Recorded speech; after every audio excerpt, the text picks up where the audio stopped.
Students, आज हम पढ़ेंगे सामाजिक विज्ञान कक्षा 10th का। हमारा चैप्टर चल रहा था 18। उसका फर्स्ट पार्ट मैंने आपको कहा था मूल्य वृद्धि एवं ग्राहक जागृति। तो आज हम पढ़ेंगे ग्राहक जागृति यानी कि जागो ग्राहक जागो। आप सभी को पता है कि ग्राहक जागृति यानी कि जागो ग्राहक जागो आपको बहुत बार हम स्कूल के द्वारा भी बहुत सारे कार्यक्रम के थ्रू आपको बताया गया है कि ग्राहक, आज प्रत्येक व्यक्ति किसी न किसी तरह से क्या है, ग्राहक है। हम सभी क्या है बेटा, ग्राहक है, क्योंकि हम कोई ना कोई वस्तु का क्या करते, उपभोग करते। बाजार में समान लक्षणों वाली अनेक ब्रांडेड की असंख्य वस्तुएं मिलती है। वस्तुओं की विविधता और विकल्प वाली अनेक उपयोग वाली वस्तुओं के संबंध में निरक्षर व अनजान ग्राहकों को संपूर्ण ज्ञान व जानकारी नहीं होती। बहुत बार क्या होता है कि हमें बहुत सारी चीज वस्तुओं के बारे में क्या नहीं होती, इंफॉर्मेशन नहीं होती, और बहुत बार हमारे साथ क्या होता है, धोखाधड़ी हो जाती। इसलिए इस चैप्टर के माध्यम से आप लोगों एज ए ग्राहक होने के नाते आपको क्या क्या ध्यान होना चाहिए, क्या क्या जानकारी होना चाहिए, ये बात यहाँ पर बताई गई है। उत्पादक और ग्राहक के बीच अनेक बिचौलियां होने से ग्राहकों के विविध रूप से क्या होता है, शोषण होता है। बहुत बार हमें जानकारी न होने की वजह से हमारा क्या होने लग जाता है, शोषण होने लग जाता है। ग्राहक जो वस्तु या सेवा या माल वित्त उसके बदले में खरीदे, वह निश्चित गुणवत्ता, वजन, उचित मूल्य पर प्राप्त हो, ऐसी व्यवस्था को हम क्या कहते हैं, ग्राहक सुरक्षा कहते हैं। यानी कि अगर हम मार्केट में कोई भी वस्तु या कोई भी सामान खरीदते हैं तो उसका क्या होना चाहिए, उचित क्या होनी चाहिए, गुणवत्ता होनी चाहिए, यानी कि उसकी अच्छी क्वालिटी होनी चाहिए। जो हमने सामान खरीदा है उसकी जो रेट है वो रेट फिक्स होनी चाहिए। देन क्या है, उसका वजन भी सही होना चाहिए, उसका जो मूल्य है वो बिल्कुल सही होना चाहिए। इस प्रकार के जो व्यवस्था है उस व्यवस्था को हम क्या कहते हैं, ग्राहक सुरक्षा कहते हैं। ग्राहक सुरक्षा यह ग्राहक जागृति का अभियान है। ग्राहक जागृति का यही अभियान है कि ग्राहकों को क्या मिले, सुरक्षा मिले। ग्राहक जागृति के संबंध में अमेरिका में राल्फ नाडरे ने ग्राहकवाद को आंदोलन शुरू किया था। सर्वप्रथम इन्होंने अपना क्या किया था, ये आंदोलन शुरू किया था, इसलिए वह ग्राहक आंदोलन के जन्मदाता कहलाते हैं। तो आपसे पूछा जा सकता है कि ग्राहक आंदोलन के जन्मदाता कौन है, तो जिसके बारे में आपको बताना है। नेक्स्ट, ग्राहकों के विविध प्रकार से क्या हो सकते हैं बच्चों, शोषण हो सकते हैं। शोषण मतलब समझ में आया कि अगर आप लोगों को किसी चीज के बारे में जानकारी नहीं है तो आपसे क्या होगा, ज्यादा क्या लिया जाता है, मुनाफा ले सकते हैं, यानी कि ज्यादा आपसे लाभ ले सकते हैं। आपको मतलब किसी भी तरह से आपका क्या कर सकते हैं, शोषण कर सकते हैं। उत्पादकों और व्यापारी द्वारा ग्राहकों को विविध प्रकार से क्या किया जा सकता है, शोषण किया जा सकता है। ग्राहकों को पैकिंग पर लिखे से कम वजन देकर, देखो अगर हम मार्केट में कोई चीज लेने के लिए गए, उसका क्या हो सकता है, वहां पर तो लिखा है 1 kg और आपको जो दिया गया है वो 75 kg हो सकता है। तो इस प्रकार से कम वजन देकर, हल्के व कमी युक्त या नकली वस्तु या माल सेवा देकर, अगर हम कोई वस्तु खरीदने गए हैं और हमको उसके बदले में क्या दे दी, नकली, नाम वही का वही है लेकिन हमें क्या मिल गया, नकली हो गया। तो ये इस तरह से जो किया जा रहा है ये क्या कहला रहा है, ग्राहकों के साथ क्या हो रहा है, शोषण। छपी हुई कीमत से अधिक कीमत वसूल करके ग्राहकों के स्वास्थ्य को हानि हो ऐसी मिलावटी वस्तुओं की बिक्री कर, देखो जो रेट लिखी है वो रेट से भी ज्यादा रेट लेना, या फिर उसके अंदर कोई भी क्या कीजिए, मिलावट की कर रही हो। बिक्री के बाद असंतोषजनक सेवा, निर्धारित शर्तों व मानदंड के अनुसार निर्माण कार्य, चीज वस्तुओं व सेवाओं की पूर्ति न कर, ये सारे जो है, ये सारे जो कारण है, ये सारे तरीके क्या बेटा, शोषण करना, यानी कि ग्राहकों के साथ क्या हो रहा है, शोषण हो रहा है एक तरह से। बैंक, बीमा, टेलीफोन, डॉक्टरी सेवा व सेवा में लापरवाही युक्त व्यवहार करना, ग्राहकों के साथ दुर्व्यवहार करना, मानहानि हो ऐसे विक्रेता या व्यापारी द्वारा व्यवहार करना, लुभाना, भ्रामक विज्ञान पत्रों द्वारा वस्तुओं को सही पसंदगी में ग्राहक के साथ धोखाधड़ी करना। हम बहुत बार एडवर्टाइज देखते हैं और एडवर्टाइज देखकर हम क्या करते हैं, मार्केट में क्या करते हैं, सामान खरीदने निकल जाते हैं ना। तो उसमें भी हमारे साथ बहुत सारी क्या हो सकती है, धोखाधड़ी, हमें मतलब लुभाने के कार्य किया जाता है। जैसे हम ऐड देखते हैं, नहीं कहते, शैम्पू की ऐड देखते हैं, बहुत बार अलग अलग तरह की क्रीमों की ऐड देखते हैं, वो हमें क्या करते हैं, आकर्षित करते हैं और हम मार्केट में खरीदने जाते हैं। और जब वो जिसका यूज़ करते हैं तो हमारे साथ बहुत बार क्या होता है, धोखाधड़ी हो सकती है। तो ये सब धोखाधड़ी करना, वजन मतलब कम होना, ये सारे के सारे क्या किया जा रहा है, ग्राहकों के साथ शोषण किया जा रहा है।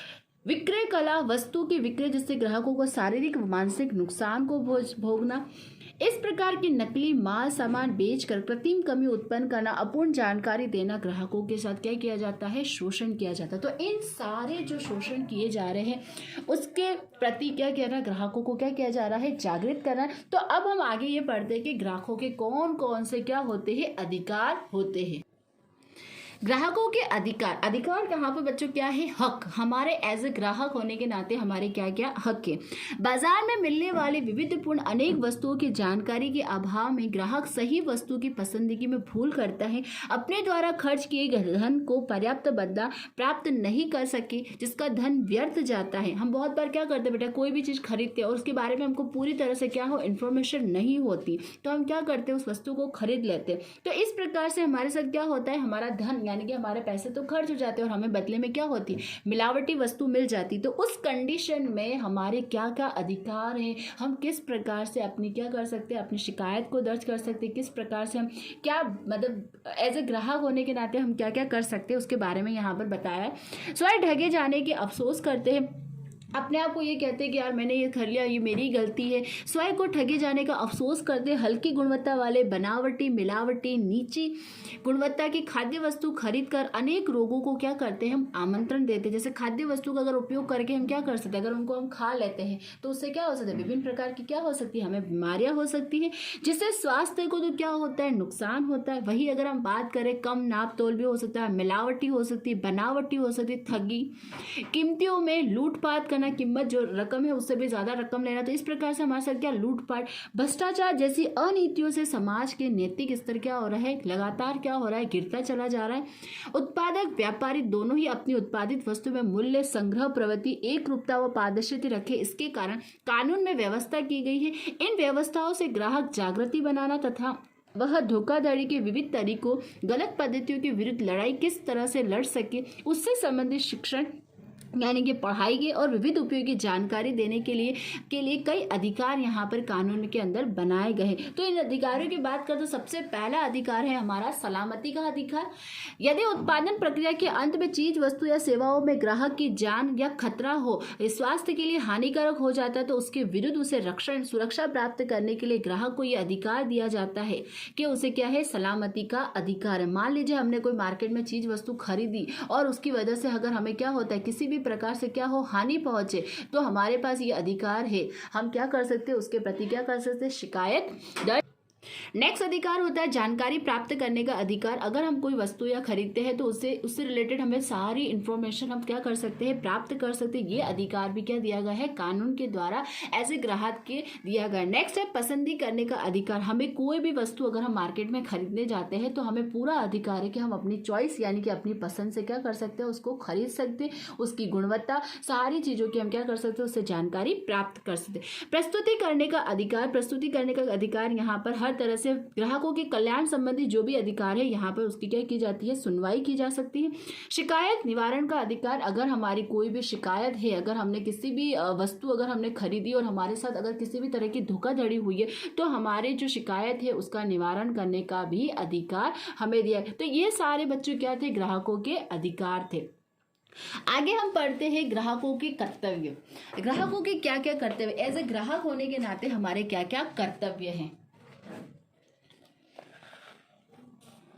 ग्राहक जिस तरह अपने अधिकारों के प्रति सावधान रहते हैं उसी तरह उनको अपनी जिम्मेदारी यानी कर्तव्य के प्रति भी उतने ही क्या रहना चाहिए, जागृत रहना चाहिए। देखो बच्चों, अगर जागृत रहेंगे तो हमारे साथ कभी भी क्या नहीं होगा, शोषण नहीं होगा, हमारे साथ कभी भी किसी भी तरह की धोखाधड़ी नहीं होगी। तो हमें क्या क्या हमारी क्या क्या जिम्मेदारी रहती है वो हमें ध्यान रखना चाहिए। तो सबसे पहले ग्राहकों को खरीदी करते समय चीज, वस्तु या सेवा की सही पसंदगी करनी चाहिए। सबसे पहले अगर हम मार्केट में जाते हैं तो हमारी चॉइस बिल्कुल सही होनी चाहिए। वस्तु की खरीदी में गुणवत्ता, उसकी गुणवत्ता मतलब उसकी क्वालिटी कैसी है, उसका मूल्य, गारंटी और वारंटी, बिक्री के बाद की सेवा में BIS या ISI एगमार्क जैसी गुणवत्ता मानक चिन्हों वाली वस्तु खरीदनी चाहिए। मैं अभी आपको आगे बताऊंगी कि BISI क्या होता है, ISI क्या होता है, एगमार्क क्या होता है। ये क्या होते हैं, ये कपड़ों पर क्या किए जाते हैं, कुछ चिन्ह लगाए जाते हैं और इन चिन्हों के माध्यम से हम ये पता लगा सकते हैं कि इनकी गुणवत्ता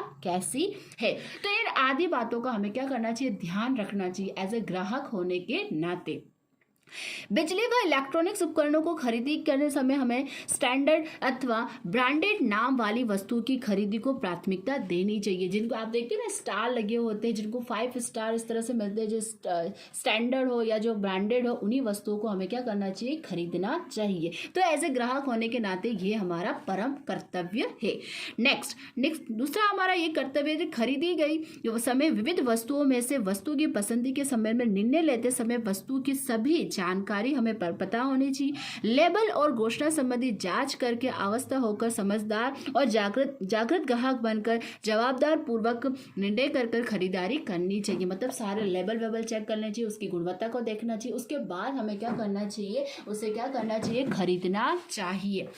ग्राहक के रूप में उसके निर्णय में व्यवहार में बुद्धिमत्ता, चतुराई, विवेकपूर्ण व्यवहार होना चाहिए। अगर हम कर रहे हैं तो हमें बिल्कुल ही हमें बुद्धिमत्ता से क्या करना चाहिए, काम लेना चाहिए, जिससे वह हमें शोषण या हमें धोखेबाजी से हम क्या कर सकते हैं, बच सकते हैं। तीसरा हमारा कर्तव्य यह होना चाहिए कि अपने व्यवहार द्वारा विक्रेता करता उत्पादों के साथ एक सज्जन और प्रामाणिक व्यक्ति के रूप में पुष्टि करनी होती है। ऐसी अपेक्षा से कानून में रखी गई है। ग्राहकों को खरीदे गए माल व सेवा का पक्का बिल लेना चाहिए। वेरी वेरी इंपॉर्टेंट है कि अगर हम कोई मार्केट में कोई भी सामान खरीदते हैं, कोई भी चीज़ वस्तु खरीदते हैं, तो हमें क्या लेना चाहिए, बिल लेना चाहिए। वो भी कैसा, पक्का बिल। पक्का बिल कैसे कहते हैं बेटा, जिसके अंदर उस दुकान का नाम हो, उसका एड्रेस हो, उसका फ़ोन नंबर हो, ऐसे बिल को हम क्या कहते हैं, पक्का बिल कहते हैं। ऐसा नहीं कि किसी भी कागज़ पर लिख दिया और आप ले लेते हो, तो ये नहीं माना जाएगा। पैसा चुकाकर पक्की रसीद लेनी चाहिए। जो पैसे आपने चुकाया उसकी पक्की रसीद लेनी चाहिए, तथा वारंटी कार्ड, अगर उसका वारंटी कार्ड है तो वारंटी कार्ड भी विक्रेता से भरवा कर दुकानदार की सील के साथ, हाँ बिल्कुल हस्ताक्षर नहीं, उसके साथ उसकी क्या लगवानी है, सील भी लगवा कर ही हमें क्या करना चाहिए, लेना चाहिए। एज ए ग्राहक होने के नाते ये भी हमारा क्या है, कर्तव्य है। ग्राहकों को गैर राजनीतिक बिन धंधा के स्तर पर स्वैच्छिक रूप से इकट्ठा होकर स्वैच्छिक ग्राहक मंडलों व संगठनों की रचना करनी चाहिए। मतलब हमें क्या करना चाहिए, ग्राहक मंडलों की क्या करनी चाहिए, रचना करनी। उन मंडलों द्वारा ग्राहकों को शिकायत के निवारण के लिए कानूनी लड़ाई करने की तैयारी रखनी चाहिए। सरकार की ग्राहक संबंधी विविध समितियों व प्रतिनिधित्व की मांग रखनी चाहिए और माध्यम से शोषण के सामने लड़ाई लड़ने भी ग्राहक का एक कर्तव्य है। अगर हमारे साथ किसी भी तरह की धोखाधड़ी हो जाए या किसी भी तरह से हमारे साथ क्या हो जाए, शोषण हो जाए, तो हमें क्या करना चाहिए, उस शोषण के प्रति लड़ाई भी लड़नी चाहिए, क्योंकि ये हमारा अधिकार है और ये हमारा कर्तव्य भी है। अधिकार भी है, साथ ही क्या है, हमारा कर्तव्य भी है। ग्राहकों को उनकी सही शिकायत संबंधी विभागीय अधिकारों को मौखिक व लिखित स्वरूप में अन्य रूप से करनी चाहिए। व्यापक हित तो व्यापक हितों को स्पर्श करती शिकायतों के निवारण हेतु ग्राहक मंडलों को विविध स्वसेवी संस्थाओं का सहयोग भी प्राप्त करना चाहिए। यानी कि अगर हमारी कोई शिकायत है तो विभिन्न प्रकार की जो मंडली बनाई गई है उनमें अपनी क्या करना, शिकायत को दर्ज करना चाहिए और समय समय पर उनके सहयोग से क्या करना चाहिए, हमें क्या कहते हैं, विभिन्न प्रकार की जानकारी भी प्राप्त करनी चाहिए। ग्राहक को वस्तु की खरीदी में माल की गुणवत्ता के संदर्भ में माल की सुरक्षा के स्तर पर किसी भी प्रकार की रोक टोक या समझौते नहीं करने चाहिए। अगर हम मार्केट में कोई चीज़ खरीद रहे हैं तो किसी भी प्रकार के रोक टोक से रिलेटेड हमें एक समझौता नहीं करना चाहिए। खरीदी में पैकिंग, कीमत, उत्पादन का दिनांक, यहाँ पर हमको दिनांक भी देख सकते हैं, उसका बैच नंबर, सही वजन, अंतिम तिथि, उत्पादक का नाम, पता आदि देखकर ही हमें क्या करना चाहिए, किसी भी वस्तु को क्या करना चाहिए, खरीदना चाहिए। कि हमारा क्या है, परम कर्तव्य है। खरीदी के समय माल खराब हो, बनावटी हो या नकली हो, वजन कम ज्यादा हो तो तुरंत ग्राहक को व्यापारी को ध्यान दिलाना चाहिए कि व्यापारी से शिकायत या निवारण में विलंबन हो तो प्राधिकारी यानी कि ग्राहक अदालत के समक्ष अपनी मांग को रखना चाहिए। इस प्रकार ग्राहक की जवाबदारी है कि नागरिक के रूप में अपनी भूमिका को अदा करना चाहिए। ऐसा नहीं कि हम मिलावटी नकली सामान हम देख रहे हैं, उसकी डेट चली गई, फिर भी उस सामान को खरीद रहे, नहीं, हमें तुरंत क्या करना चाहिए, उस व्यापारी को ये बातें बतानी चाहिए, क्योंकि हम ऐसे क्या है भारत के नागरिक है, तो हमें एक नागरिक होने का परम कर्तव्य निभाना चाहिए। ग्राहक को अपनी आवश्यकता के अनुसार पर्याप्त मात्रा में संख्या में वस्तु खरीदनी चाहिए। ऐसा नहीं कि मतलब थोड़ा सा मिलता है ना, हम देखते हैं सेल में मिलता है 1 के साथ 2 फ्री, है ना। ऐसा देखते तो हम क्या करते हैं, बहुत सारी चीजें खरीद के लेके आ जाते हैं, तो आने वाले समय में क्या हो सकती है, वो खराब भी तो हो सकती है ना। बिल्कुल, तो हमें ऐसा नहीं है कि ग्राहक अपनी आवश्यकता के अनुसार पर्याप्त मात्रा में या संख्या में वस्तुएं खरीदनी चाहिए, यदि जितनी जरूरत है उतनी ही क्या करनी चाहिए, वस्तुएं खरीदनी चाहिए। और स्पेशली खाद्य पदार्थों को तो हमें जितनी जरूरत है उतनी, क्योंकि आने वाले समय में वो क्या हो सकती है बेटा, खराब हो सकती। आकर्षक विज्ञापनों से प्रेरित होकर देखा देखी सेल में अनावश्यक व अधिक खरीदने से बचना चाहिए। बहुत बार ऐसा होता है कि हम बहुत सारी क्या होती है, विज्ञापन निकलती है, बहुत सारी एडवर्टाइज निकलती है, उस एडवर्टाइज को देखकर क्या होते हैं, हम सेल करके निकल जाते हैं और बहुत सारी चीजें क्या करते हैं, खरीद लेते हैं, जिससे हमारा पैसा भी क्या होता है, वेस्ट होता है। तो आगे हम बात करें खरीदी के समय वजन के कांटे, माप तोल आदि इलेक्ट्रॉनिक वस्तुओं का भी हमें क्या करना चाहिए, ध्यान रखना चाहिए। साथ ही अगर ग्राहक के घर पर गैस सिलेंडर आए तो उसकी सील की जांच करनी चाहिए। अगर हमारे घरों में गैस की टंकी आती तो उस सील बंद का भी हमें क्या करना चाहिए, जांच करनी चाहिए, उसकी वजन की भी जांच करनी चाहिए। रिक्शा व टैक्सी में देखो बेटा, ये रिक्शा टैक्सी सिर्फ सामान खरीदने तक ही हम एज ए ग्राहक नहीं, रिक्शा टैक्सी के मीटर शून्य कराकर ही हमें क्या करना चाहिए, उसमें बैठना चाहिए। पेट्रोल डीजल व सीएनजी गैस भरते समय इंडिकेटर को 00 यानी कि 00 मीटर की रीडिंग तक देखकर ही भरवाना चाहिए, क्योंकि यहाँ पर भी हमारे साथ क्या हो सकता है, शोषण हो सकता है, धोखेबाजी हो सकती है। इन सारी बातों का हमें क्या करना चाहिए, ध्यान रखना चाहिए। रेलवे टिकट, बीमा, टेलीफोन सुविधा, हॉस्पिटल आदि की आदि के सेवाओं में होने वाले लापरवाही से सेवा में उत्पन्न होने वाले शारीरिक, मानसिक, आर्थिक नुकसान के सामने बदला भुगतान प्राप्त ग्राहक फर्म या स्वयं ग्राहक मंडलों को शिकायत दर्ज करनी चाहिए। अगर हमारे साथ किसी भी तरह, बेटा यहाँ पे सिर्फ एक ही वस्तुओं से नहीं, अगर हमारे साथ रेलवे में, बैंक में, बीमा में, टेलीफोन में भी आदि में भी अगर हमारे साथ कुछ भी नुकसान होता है तो हमें समय पर क्या करनी चाहिए, उसकी शिकायत दर्ज करनी चाहिए। मामले की पूरी जानकारी प्राप्त हो मुआवजे के समाचार स्थानीय टीवी चैनलों, समाचार पत्रों में प्रकाशित करवाकर अन्य ग्राहकों को भी उनके साथ अन्याय और प्राप्त न्याय की जानकारी देकर अन्याय को भोग बनने से रोकना चाहिए। तो ये सारे क्या थे, हमारे कर्तव्य थे।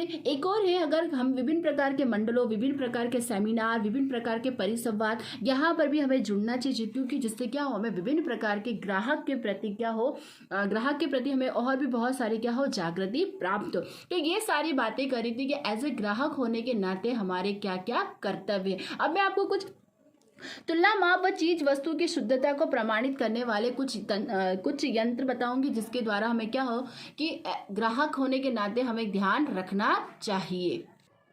तोल, माप व चीज वस्तुओं के सामान जब हम खरीदते हैं तो उस पर क्या होते हैं, विभिन्न प्रकार के आपको चिन्ह देखने को मिलते हैं। उन चिन्हों के बारे में मैं आपको बताऊंगी। भारत सरकार ने गुणवत्ता को नियमन करने के लिए ईस्वी 1947 में इंडियन स्टैंडर्ड इंस्टीट्यूट यानी कि ISI नामक संस्था की स्थापना की थी। इसके बाद 1986 में ब्यूरो ऑफ इंडियन स्टैंडर्ड्स नामक पहचाना जाता है। यह योग्य व गुणवत्ता युक्त विविध उत्पादकों में ISI मार्ग उत्पादित उपकरणों पर उपयोग करने पर छूट देते हैं। देखो यहाँ पर आपको दिखाई दे रहा है बेटा, ISI संस्था का चिन्ह दिखा रहा है, BI संस्था का चिन्ह दिखाई दे रहा है। इस प्रकार के जो चिन्ह लगाए होते हैं, उन चिन्हों को हमें क्या करना चाहिए, उन चिन्हों को ध्यान में रखकर ही हमें क्या चाहिए, कोई भी वस्तु को क्या करना चाहिए, खरीदना चाहिए। क्यों? क्योंकि ये गुणवत्ता को दर्शाते हैं।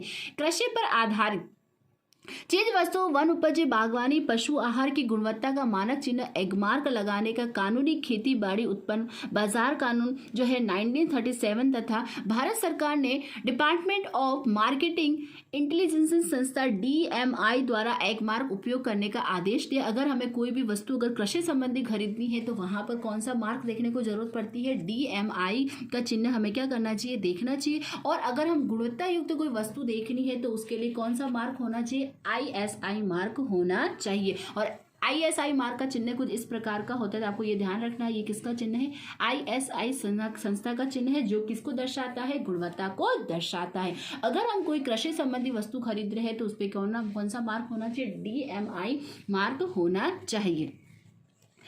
यदि ग्राहक को मार्ग संबंधी शंका उत्पन्न हो तो BIS के नजदीक प्रादेशिक कार्यालय में जाकर क्या कर सकते हैं, शिकायत कर सकते हैं। अगर हमें किसी भी तरह की कोई भी शिकायत दर्ज करनी है तो वहां पर आप BISI इस प्रकार का एक चिन्ह होता है, वहां जाकर आप क्या कर सकते हो, पास ही में शिकायत क्या कर सकते हो, दर्ज कर सकते हो। ये आपको चिन्ह दिखाई दे रहा है, ये एक मार्क का चिन्ह है। एक मार्क यानी कि भारत सरकार का आपको दिखाई दे रहा है, गवर्नमेंट ऑफ इंडिया का क्या दिखाई दे रहा है, चिन्ह दिखाई दे रहा है। उसके उपरांत अगर हम सोने के आभूषण खरीदने के समय भी हमें BIS मार्क के साथ सोने की शुद्धता के नंबर, उदाहरण के स्वरूप अगर 916 अर्थात 22 कैरेट सोने की शुद्धता दर्शाते समय मार्क के साथ हॉलमार्क केंद्र का लोगो जिस वर्ष में हॉलमार्किंग हुआ हो उस वर्ष का चिन्ह उदाहरण के स्वरूप 2008 उपरांत ज्वेलरी बनाने के विक्रेता का चिन्ह, शुद्धता और गुणवत्ता की भी गारंटी होनी चाहिए। देखो बेटा, यहाँ पर एक सोने का आभूषण है।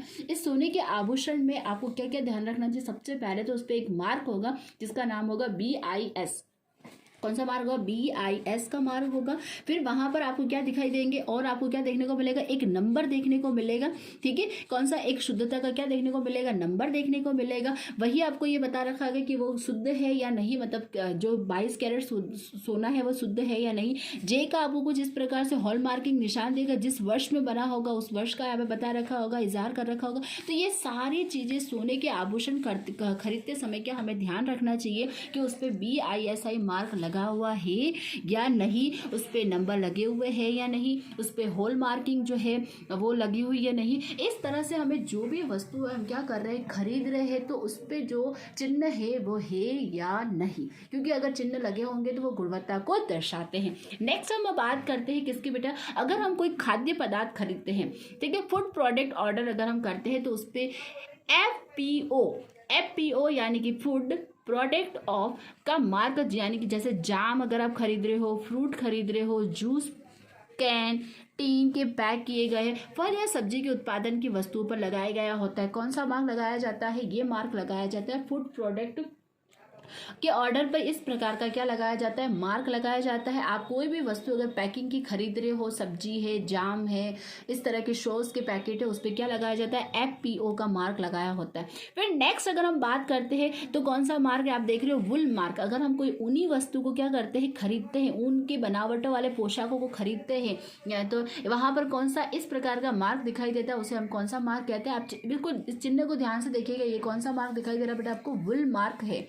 इसी प्रकार से ISI, ये जो होता है ISI जो मार्क मैंने आपको ऊपर दिखाया था, ये टेक्सटाइल हो सकता है, केमिकल में हो सकता है, जंतुनाशक में हो सकता है, रबर, प्लास्टिक की बनावट, सीमेंट की धातुओं, इलेक्ट्रॉनिक्स उपकरणों पर भी ये मार्क BISI लगाने दिया जाता है। तो आपको ध्यान रखना, SI मार्क कहाँ कहाँ लगाया जाता है, FPO मार्क कहाँ लगाया जाता है,